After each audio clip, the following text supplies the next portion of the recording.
अहिल्यानगर जिल्ह्याचे सर्व नागरिकांना आवाहन करण्यात येत आहे की 1 ऑगस्ट पासून महसूल सप्ताहाची सुरुवात आपण जिल्ह्यामध्ये करत आहोत आणि या कार्यक्रमाअंतर्गत दिवसनिहाय आपण वेगवेगळे जे शेतकरी आणि जे आपले ग्रामीण भागात सर्व प्रश्न आहेत ते सर्व प्रश्न सोडवण्यासाठी आपण प्रयत्न करत आहोत आणि याचाच भाग म्हणून आपण अतिक्रमित झालेले रस्ते मोकळे करणे, त्या ठिकाणी वृक्ष लागवड करणे, तसेच जे 2011चे पूर्वीचे अतिक्रमण झालेले आहेत ते सर्व अतिक्रमण नियमाकडून करणे आणि त्यांचे पट्टे वाटपचे कार्यक्रम करणे, छत्रपती शिवाजी महाराज महसूल समाधान शिबिर आयोजित करणे आणि त्याच्यासोबत जे क्लास 2 आणि क्लास 1 लँड आहे त्याचे प्रकरण क्लिअर करणे आणि याच्यासोबत अतिक्रमित जे गायरान किंवा गावठांच्या जागेवर आहे त्याच्यासाठी सुद्धा ड्राईव्ह प्लॅन करणे आणि शर्त भंगाचे प्रकरण त्याच्यात आपण करण्याचे नियोजन याच्यामध्ये आपण केलेलं आहे. तसेच जे संजय गांधी योजना आणि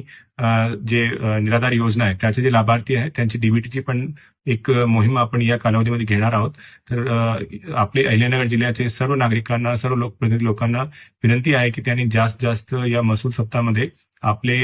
महसूलशी निगडीत जे पण प्रश्न आहे ते सर्व मार्गी लागण्यासाठी जास्त सहभाग या विशेष कार्यक्रमाअंतर्गत सर्वांनी घ्या.